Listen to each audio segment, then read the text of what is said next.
Chapter 1. The Anomaly. The wine was cheap, and the sonar data was boring, which meant Teddi had finally achieved equilibrium. She'd been staring at the same bathymetric readout for 40 minutes, cross-referencing acoustic shadows against the geological survey she'd completed 3 weeks ago for Petroglyph. Routine work, pipeline routing through the continental shelf, nothing deeper than 200 meters, nothing interesting. The kind of job that paid her rent on this 32-square-meter apartment in Alfama and kept her diving certifications current and reminded her, every single day, that she'd traded her principles for solvency. The wine helped with that last part. Outside her window, Lisbon was doing its evening thing. Fido music from the bar 2 streets over, the clatter of dishes from the restaurant below, tourists laughing too loud on their way to somewhere more picturesque. Teddy's apartment had a view of an air conditioning unit and a wall covered in peeling azulejo tiles. She'd chosen it because it was close to the port, and because the landlord didn't ask questions about the dive equipment she hauled up 3 flights of stairs. She took another sip of the Alentejo Red. It tasted like someone had tried to make wine from grapes that had given up on life, sort of a kindred spirit situation. Her laptop screen glowed in the dim room. The data was clean. The anomalies were all explainable, and she'd have the report finished by Friday. Another job done. Another piece of ocean floor mapped for corporate interests. Her father would have been proud, she thought, then immediately corrected herself. Number. Her father would have asked what she was doing with her life, really doing, and she wouldn't have had an answer he'd accept. Josef Varga had spent 30 years running a machine shop in Cleveland, and every weekend he could spare diving the cold, murky waters of Lake Erie, searching for shipwrecks that everyone else had forgotten. He'd found 11 of them before the accident. Teddi still had his logbooks, still had his annotated maps, still had the 1847 brass compass from the Lady Elgin that he'd found 2 weeks before he died. She didn't dive Lake Erie anymore. She told herself it was because the work was here, in the Atlantic, where the money was. The truth was more complicated and involved dreams she didn't want to examine too closely. The knock on her door was sharp, urgent, and completely unexpected. Teddi froze with the wine glass halfway to her mouth. She wasn't expecting anyone. She was never expecting anyone. That was sort of the point of living in a city where she'd carefully cultivated no friendships and maintained only professional contacts. 3 more knocks, faster this time. She set down the glass and crossed to the door, habit making her check the peephole. The fisheye lens distorted the figure in the hallway, but she knew him immediately. The wild white hair, the rumpled jacket, the way he kept glancing over his shoulder, like he expected someone to materialize from the shadows. Aurelio Pescatori, because her evening hadn't been complicated enough. She unbolted the door. "Teddi!" He pushed past her before she could speak, trailing the smell of cigarette smoke and something else. Fear, maybe, or the sour smell of too many sleepless nights. "You're alone?" "Good. Close the door." "Aurelio, what the hell?" "Close the door." She closed the door, bolted it, turned to find him already pacing her small living room, his hands moving through the air like he was conducting an orchestra only he could hear. He looked terrible. His shirt was buttoned wrong, his eyes were bloodshot, and his deep tan had faded to something closer to parchment. "How did you find me?" she asked. "I still have friends at the university, some of them." He pulled a cigarette from his jacket pocket, seemed to remember where he was, then lit it anyway, sucking in a long drag despite the no smoking sign she'd taped to her wall 3 apartments ago. "I need your help." Teddi laughed. She couldn't help it. "You need my help. That's rich." "Teddi, the last time we spoke, you told me my dissertation was methodologically sound but institutionally suicidal, and that you couldn't support it anymore. You sat in that hearing, and you didn't say a word while they—" "I know." He stopped pacing. For the first time since he'd arrived, he actually looked at her. His eyes were the same sharp brown they'd always been, the eyes of a man who'd spent 50 years staring at mysteries and refusing to look away. The thought came with its own bitter asterisk. "I know what I did. I know what it cost you. If I could explain, I would, but there isn't time. Make time. I can't. He reached into his jacket and pulled out a portable hard drive, black and unassuming. He held it like it was something precious, or maybe something dangerous. 17 days ago, a German oceanographic survey vessel completed a sweep of the Azores Plateau. Standard research mission, funded by the Geomar Institute. They were mapping hydrothermal vents. Teddi felt something shift in her chest. The Azores Plateau, the same waters she'd spent 3 years studying for her dissertation, the same anomalies she'd documented, analyzed, and ultimately been crucified for suggesting might be artificial. Go on, she said. At 2,400 meters depth, approximately 40 kilometers northwest of the Maines-Gwen vent field, their side-scan sonar picked up something. Aurelio set the hard drive on her coffee table, next to her half-empty wine glass. Geometric patterns, linear structures extending over an area of roughly 3 square kilometers. Hard returns consistent with dense material, not natural. Volcanic formations can create... No. He cut her off. Not volcanic, not sedimentary, not anything that occurs in nature. I've spent 40 years looking at the ocean floor, Teddi. I know what rocks look like. I know what lava flows look like. I know what biological formations look like. He tapped the hard drive.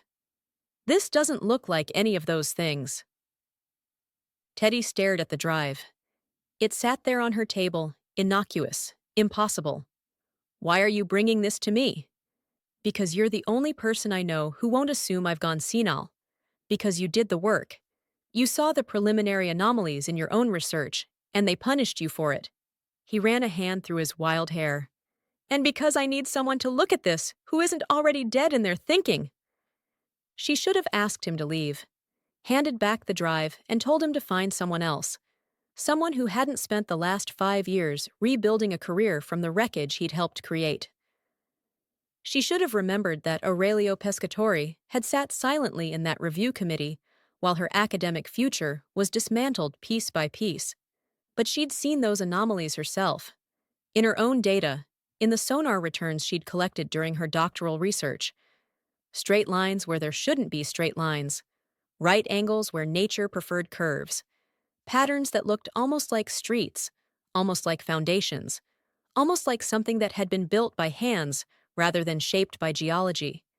She'd written about them, documented them, tried to publish them, and for her trouble, she'd been called a crank, a sensationalist, a fraud chasing Atlantis myths with pseudoscience. What do you want me to do with this? Analyze it, verify my conclusions, or prove me wrong. I don't care which, as long as it's the truth. He exhaled smoke through his nose. But you need to be careful. Careful how? Don't use your real name when you access the data. Don't upload it to any cloud service. Don't tell anyone what you're working on. His voice dropped. I'm being watched. By who?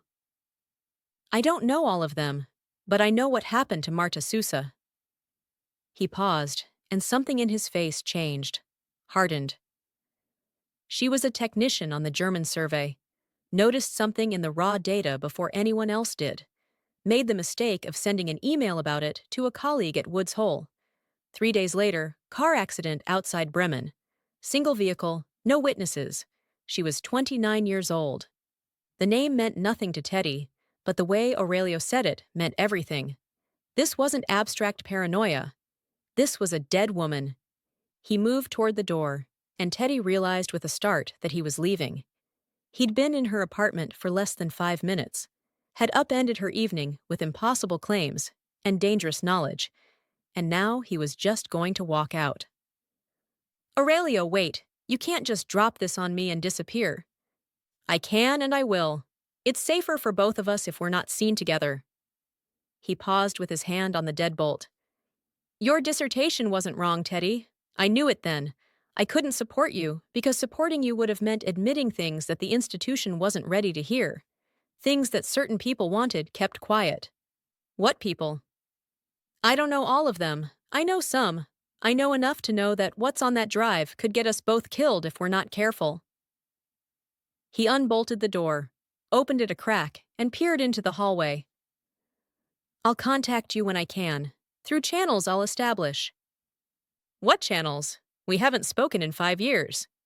He looked back at her, and something in his expression softened. It was the closest thing to affection she'd ever seen from him. "You were the best student I ever had.